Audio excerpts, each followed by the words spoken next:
Welcome to another episode of Modern Life. This week is our Halloween episode, and for Halloween, we watched the new movie, Halloween. But before we get into that, quick shout out, if you want to reach us on Instagram or on Twitter, we'd love to hear from you guys. Our tag is at Modern Life Pod, or you can also email us.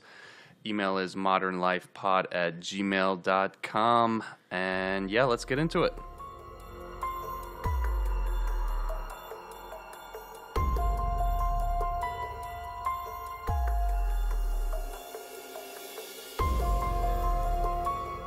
All right, so this week I'm with my lovely girlfriend, Stacy. How are you? I'm good. How are you? I'm good. You're running a little bit of a fever, but you're fighting it through here for the podcast. I'm trying. We got no Tabby today. It's just us two. We're going to talk about the new movie Halloween, but before we get into that, as always, we'll have some modern thoughts, quote unquote. What's been on your mind lately, Stacy? Okay, so everybody's obsessed with this movie, A Star is Born, which I still want to see. And I know, we have not seen it yet. Yes, which is rad, but we probably should have seen that instead of Halloween, but that's beside the point. Yes, agreed. With that being said, I'm looking on the news today, and there's this whole article in CQ about, or GQ, sorry. CQ, that's the new magazine, GQ, right? about how people are trying to get Bradley Cooper's hairstyle. Oh, no. Can we just talk about the fact that he has gone on record that he doesn't wash his hair through the entire movie to get it to look Did that he really? greasy? Oh, I don't know, but it There's just no looks way. like that. We really are. Just tell me we're not going back to the 90s look of like grunge haircut where you like literally don't wash your hair. Now, don't get me wrong. I was a huge fan of Ethan Hawke back in those days. Oh, Ethan. Yeah, but we all know he looks better with his shorter hair and like whatever. Not only did Ethan Hawke not wash his hair in the 90s, but I don't think he ever saw a dentist to this day. So Yes. what's up with that? Why can't he fix his teeth? Because it's part of his charm, Is and he's it? still gorgeous. And Does he wake up in the morning Yeah, and and look in the he's mirror like, and goes, this is right it. here is That's part of it. my charm, baby. Regardless of that, let's not bring back the unwashed Bradley Cooper hair into style again, please. I'm begging you. Did he actually go on record saying he like washed it less, or did you just make that up? I mean, it definitely looks like it. Either that or he puts like grease in it. I don't know. Olive oil? Olive Coconut oil in oil? his hair. Yeah, I don't know. It's just, it's not attractive. Let's not bring it back. Not to you. It's not attractive to you. Okay, can we just keep up with like taking care of ourselves and not looking like our hair is like a grease mess? A grease mess? Yes. All right, well, on my mind, there were a couple articles on this in the last week, and it makes me a little bit sad, but they're saying that the golden age of, like, streaming movies, you know, Netflix, Amazon Prime, might be coming to an end. Because what's happening is, so Disney's going to start its own streaming service, right? So is Time Warner. And then, obviously, you have Amazon, you still have Hulu, you have Netflix, and then I think Comcast is starting its own streaming service as well.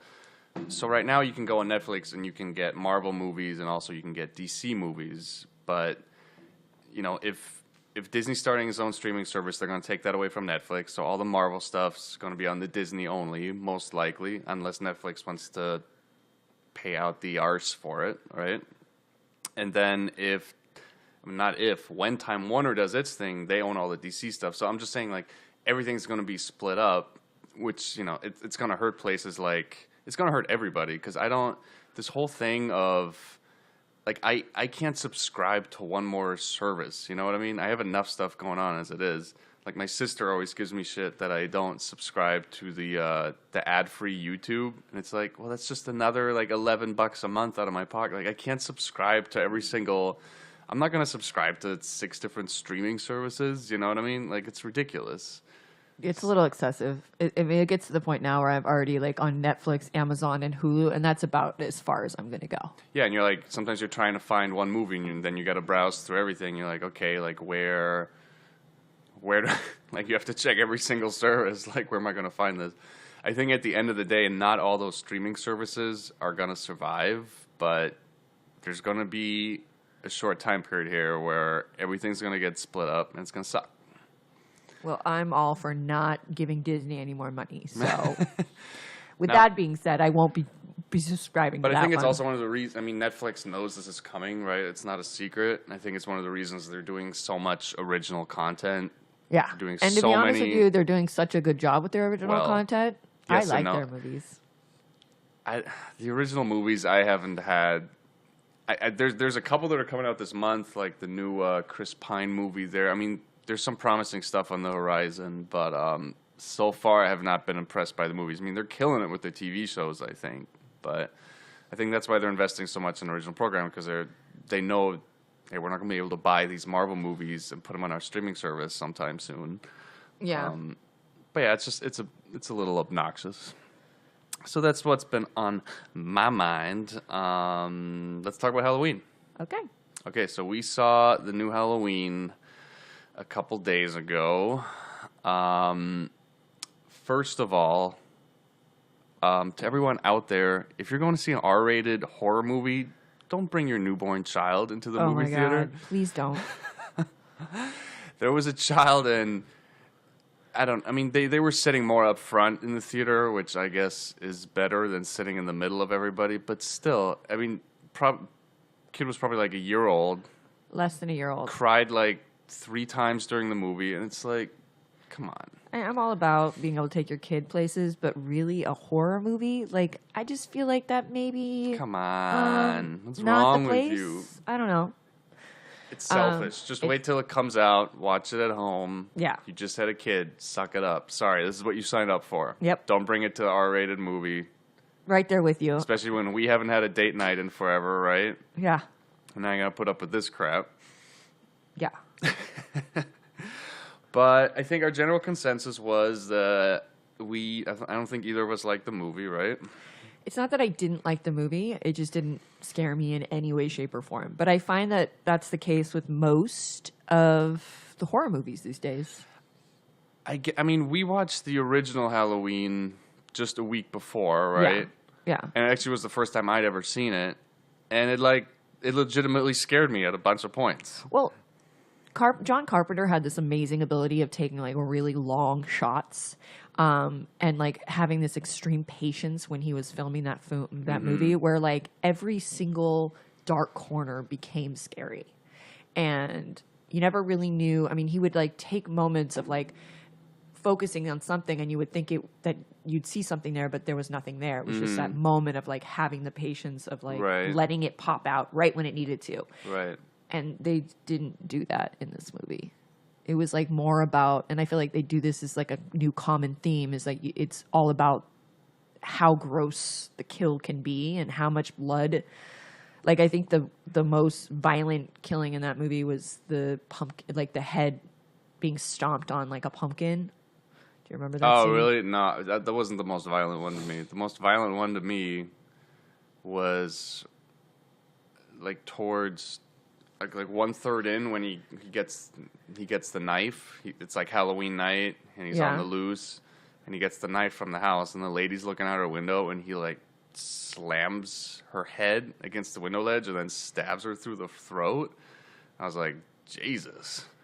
That was really violent. That was violent. I actually there was 2 other scenes that were extremely violent and didn't work for me at all. It was the scene, like I don't know why we had to spend 5 minutes of the buildup of finding out that there's this dancer kid in the very beginning who wants to dance and his dad's trying to give him a gun and he's the one that sees the original crash. You don't remember this whole thing? Yeah, I remember. Okay. And he ends up dying and they take like a long time on the kid's death, which I don't think there was any kids that die in the first one. It was like kind of a thing. Like it was all like the same style of yeah. I don't know. I mean, they were all teenagers though in the first movie, weren't they? So they're sort of kids. And that's another thing I wrote down. I don't know. There's a scene in the movie where he walks by a baby in the crib and he looks at it, but then he keeps walking. And this is like right after he's killed 2 people, right? So the whole movie is all about how this guy is pure evil, right? Don't mess with pure evil, just kill it. But if you're pure evil, if he's going around just killing everything, he's gonna kill that baby. So I don't quite get his motivation. Maybe he doesn't have one, that's fine. But if he's really pure evil, then have him be pure evil. You're in an R-rated movie. Like, where does Mike Myers draw the line of, oh, wait, that's a baby in a crib. I'm not going to kill that? that would give me some sort of implication that he has almost some sort of conscience, which this movie's saying he doesn't. This movie keeps repeating over and over that this guy's pure evil. So no, that's kind of the first one. The first one constantly is telling about how he's pure evil. This one actually almost humanizes him a little bit because it makes him have normal, like basically it gives him this motive of like wanting to kill. And that's something, if you're pure evil, there's no like ramification of needing to like go back and kill something that you missed like the first time. Right, but they keep saying in the movie that he's pure evil. It keeps repeating that. No, like the doctor in the first one, Dr. Loomis kept saying throughout the entire movie, like, he's evil, there's nothing there. In this one, they don't do that. Really? Yeah, this one, they actually talk about, like, his psychologist this time is kind of obsessed with him and his need for killing. But there's no, and then, like, the other subplot with the two that want to do a podcast on him also are talking about how they want to get him to talk because they want to. It's like this whole thing of like almost making him more human, and that's I think what doesn't work for me in this movie. Yeah, but he's not human. He doesn't talk. They find out he's not human. No, actually, they just get murdered by him, and their teeth get pulled out and thrown in front of him. Which that scene just didn't work for me at all. Yeah, let's talk about that. So in the beginning, the two reporters that are doing a podcast. The lady's in the bathroom, and Mike Myers comes in. She doesn't know it's Mike Myers, and he puts his hand over the bathroom stall and like throws down a set of teeth from the guy in the car shop he just killed. It was super. You said that after the movie, and it is super random. It's super random, and it Mike doesn't. Myers taking people's teeth out. It doesn't he stabs fit him. people and moves on. He doesn't. There's no like torture aspect. He's mesmerized by the blood. Like after he kills somebody, it's almost like he stares at it for a minute, just watching the life drain out of it. Like that's part of his appeal. But this movie, like, it never shows that. It doesn't really focus on the death afterwards. It's just kind of like you see it after the effect. Well, I think the only way the whole teeth thing works for me if it would have been her partner's teeth, the guy she's with. If you do something where he kills the guy, takes his teeth out, throws him down, and then like throws his head in afterwards with the teeth, like something like that. But this is just some random guy's teeth he took out, and then he throws it in front of the reporter, who the reporter pissed him off, earlier in the movie by, they're trying to get him to talk and show him the mask and all that. It's just really weird. The whole thing didn't work. Like that's not how he. That would again. That's an emotion. I just see a bunch of people in the writers' room going, "Oh, it'd be really cool if we just threw down some bloody teeth." That's what I'm saying. Her, It didn't work for me in any way, shape, or form. Like he was never vindictive in his killing. It was more like, "You're in my way. Here's this. Now I see you. Kill you." It was just. It was. But he's pretty vindictive in this movie, right? He goes after the reporters. That's what I'm saying. Everything is vindictive. That's why his character doesn't work. He has to finish what he started with.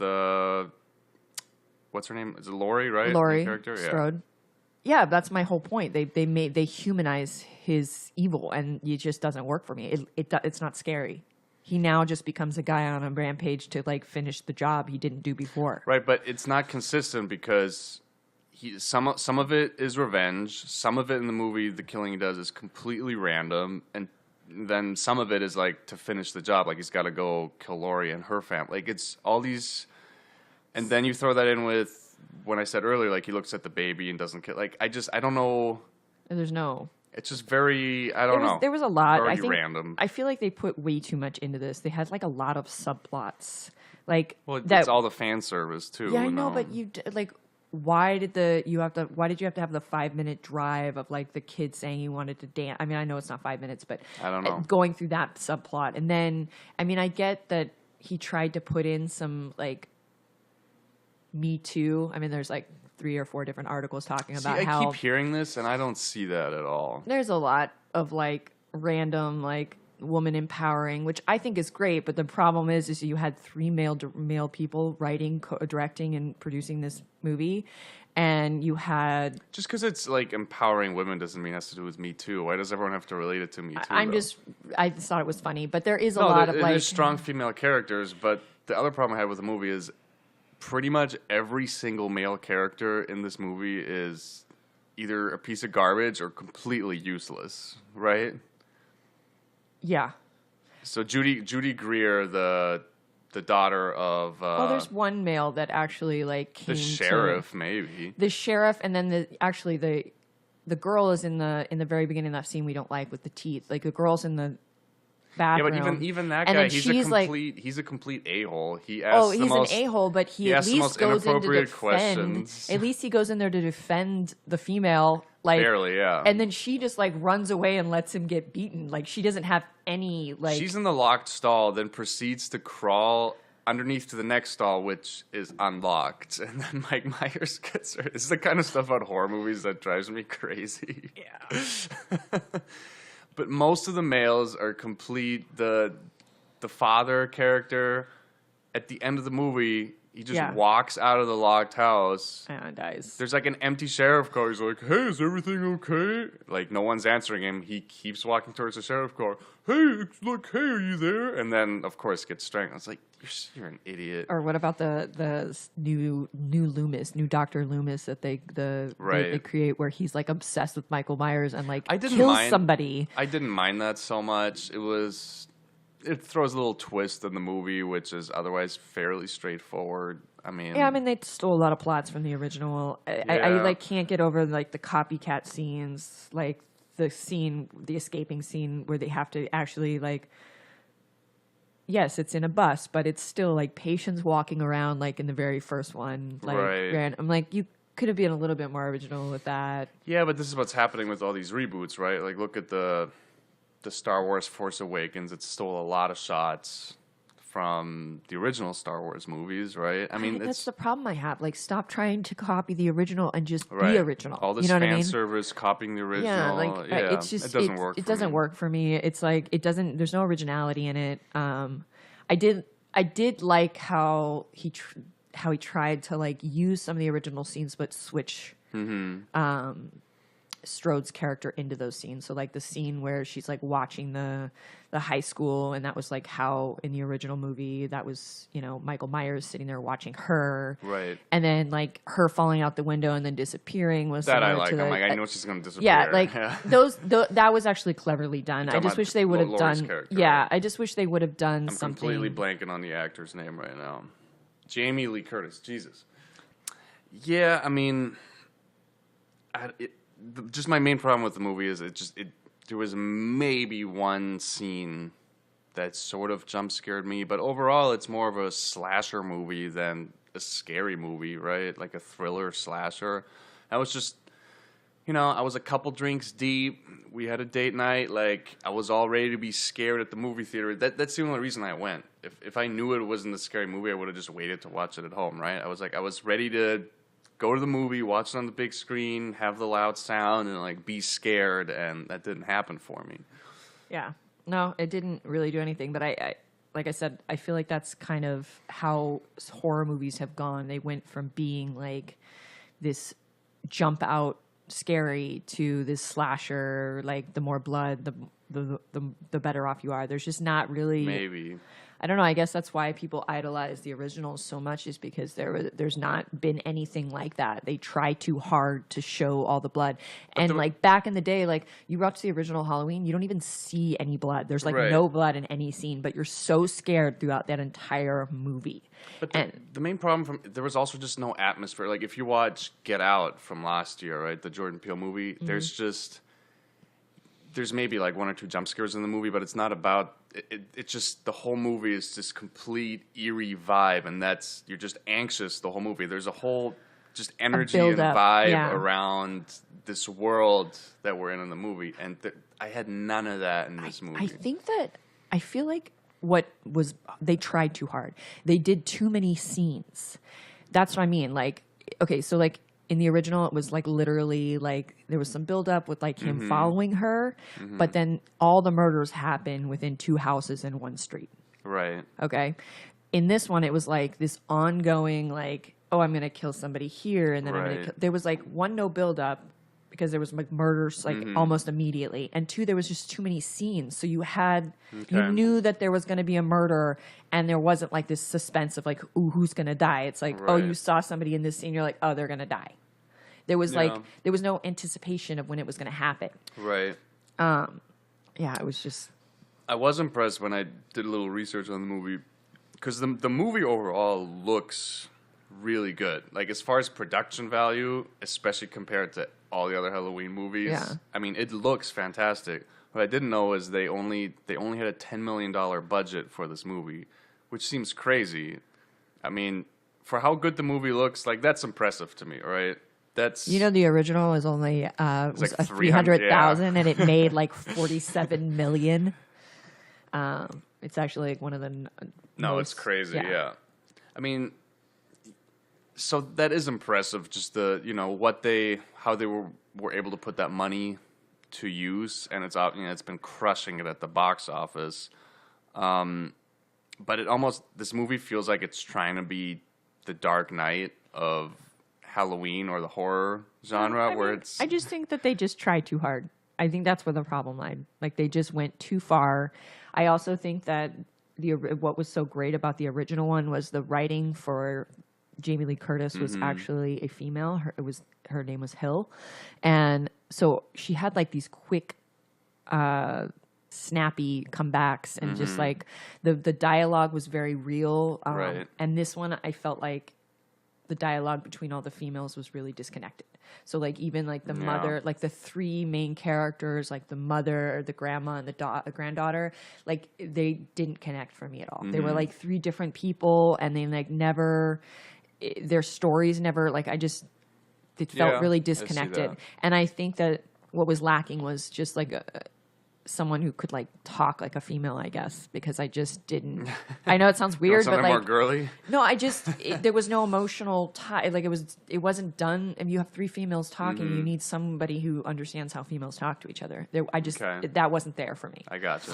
So, but I mean I'm not big into horror movies. I didn't really care about the Halloween franchise. When I saw the trailer, it really sold. I'm like, this looks like a really cool horror movie. You have Jamie Lee Curtis shooting shotgun, like. I'm in, Well, Jamie Lee Curtis is the only reason I like that movie, by the way. But it just really reminded me of, like, again, The Dark Knight, where they rebooted this Batman franchise that was completely in a dumpster, and just the whole vibe of this movie, especially when I saw the trailer, it's like, oh, it's just the way the cinematography looks. It's like it's a little more dark. It's a little bit more broody. It just looks way more professional. They're trying to reboot this franchise, and to me, it just fell flat. Yeah. Yeah. But I do want to give a shout out for Jamie Lee Curtis because I think she did phenomenal. No, she was great. Yeah. I thought it was weird. So Judy Greer, who's the daughter to Jamie Lee Curtis in the movie, when her husband dies, like she doesn't even react. There's like nothing. She's like, "Where's my husband?" And then she like, all of a sudden she goes into like this other mode and she like becomes more like Jamie Lee Curtis. And I'm like, she's like, I already forgot the husband's name. He's like, "Where is he? Is he okay?" And then just kind of like moves on. Yeah. It was very. And the daughter doesn't even like react at all. Like, oh, my dad's dead. Cool. Yeah, the daughter didn't seem to care at all. It was very. That's what I'm saying. It's like the emotional aspects of the females just like fell short to me so much. Just of everybody. It was definitely a disconnect. Again, Jamie Lee Curtis, I think, crushed it, and then everything else is meh. Yeah, that's pretty much. Doesn't really do it for me, man. My favorite part of the movie was there was a 10 or 11-year-old sitting behind us in the movie theater, and at the end of the movie, when the husband is going outside right before he gets killed, he goes outside. He knows there's a killer out there. I think that was the scene, and the kid behind us was like, "You stupid!" and the whole movie theater just cracked up. I think that was my favorite part of the movie. Agreed. I kept waiting for stuff for me to get either scared or like anxious, and I was just kind of sitting there the whole time, kind of like blah. But spoiler alert, I do really like what they did with the whole house at the end. The house is good. The only thing that bothered me is she's had this whole plan for what, 40 years, 30 years? Yeah. I think it's 40 years, right? Yeah. The murder happened. She's planned this whole thing out for 40 years. She's got all these booby traps in the house.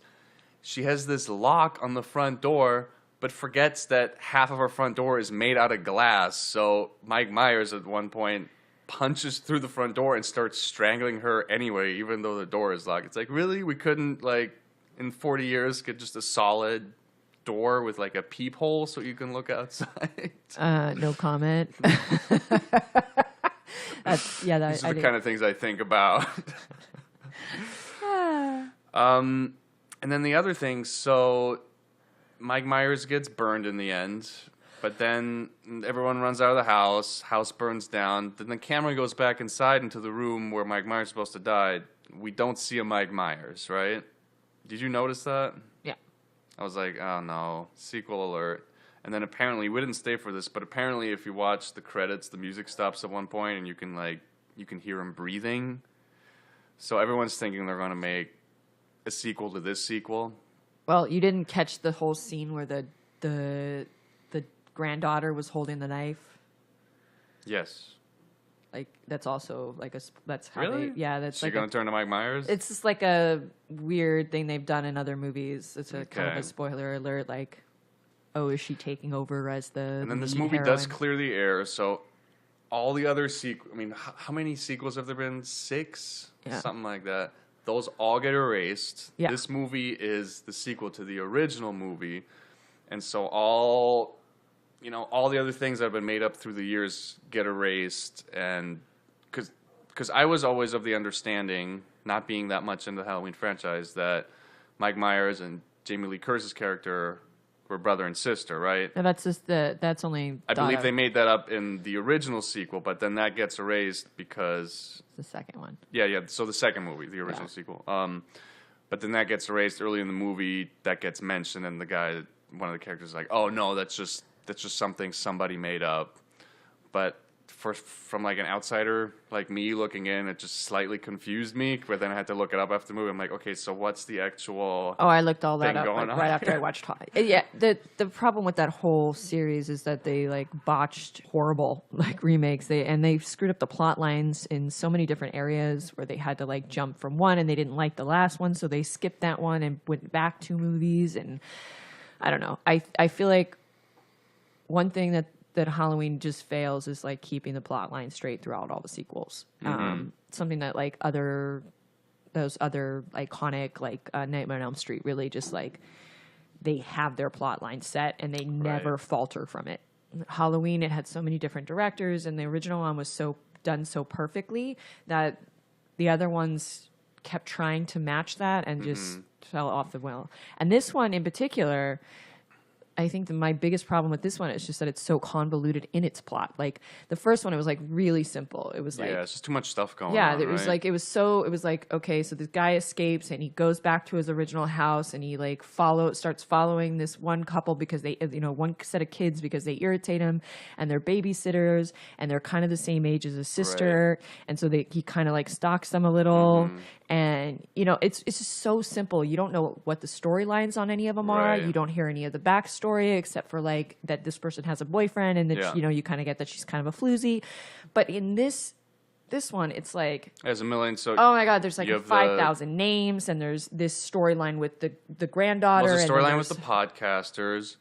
There's the original storyline with the kid. Right, so let's get this straight. There's the original storyline with Laurie and Mike Myers. Yeah. Then you have the storyline with her daughter, how she's she got raised to be all paranoid. Yeah. And then her relationship with her daughter. Her daughter. Exactly. And then you have their relationship with all of each other. With each other. And then you have the podcasters. You have the podcasters. You have the kid that wants to dance, but for some reason his dad wants to put a gun in his hand and make him more manly. You have the daughter's boyfriend who's the daughter's boyfriend. Then you have the daughter's boyfriend's friend who's trying to make a move on her. Yeah. And I still feel like we're forgetting something. Oh, and then there's like the phone call in the house to the girl who you love the death on. It was like the most violent one. No, I didn't love the death on that. Oh, you didn't love the death on it. But she gets a phone call like right before the death telling her to lock up her doors, and she gets scared, which is just weird. You just don't know where that came from. And he comes in and gets the knife for the first time. I guess just because they know he's out on the streets or something. I don't know. It's just really weird. It was like, it was too much going on. It was too convoluted. Yeah, a lot of subplots going on. It was unnecessary. There was no build because I was trying to follow all the damn plots. Yeah, it's just all these white people with other white people names. Yeah. There's Dave and Laurie and Michael. It's like I had to look it up. Like I couldn't keep everyone's name straight. It's just all the most generic names. I just feel like they should have just like gone either straight into like he escaped and then he found her. I don't understand why we needed to like have this long drawn out like in the original Halloween. It was like it was all build up until that last scene where everybody starts to die, you know. But everything up until that point, doesn't really do a lot of killing in that point. It's just him following her around and appearing in like different spots. So this is this intense buildup of like what's going to happen, you know. And then in this one, it was like you see a scene with him and one person, and you knew that person was going to die. Yeah, it was like every time it was like expected, like oh, he's there, so that person's going to die. Oh, he's there, and that person's going to die. Which when he's first out on the streets, he goes back into the shed, gets a hammer, kills the person in that house. Then goes to the next house, kills that person to get a knife. Yeah. It's like, what? Okay. That's what I'm saying. It was like, why does he need a hammer in the first place? Scenes, just strangle the person, get the knife? Well, this is the thing. It was like, in the original movie, it was like whatever was around he would use to kill. Okay, it wasn't like he had to go search for a weapon. In this one, it was almost like they needed a certain amount of weapons to make it like reach a certain slasher quality. Obviously, the knife is his trademark. Yeah. Weapon. But I'm saying like, why even mess with the hammer? I don't know. Too much going on. That's my point. It was like a need to like have a certain amount of deaths with a certain amount of kill factors so that it could have like a slasher rating. Shock factor. Yeah. I also don't think it helps. I mean, the director of this movie, Green, he's never, from what I can tell, never really done a legit horror movie.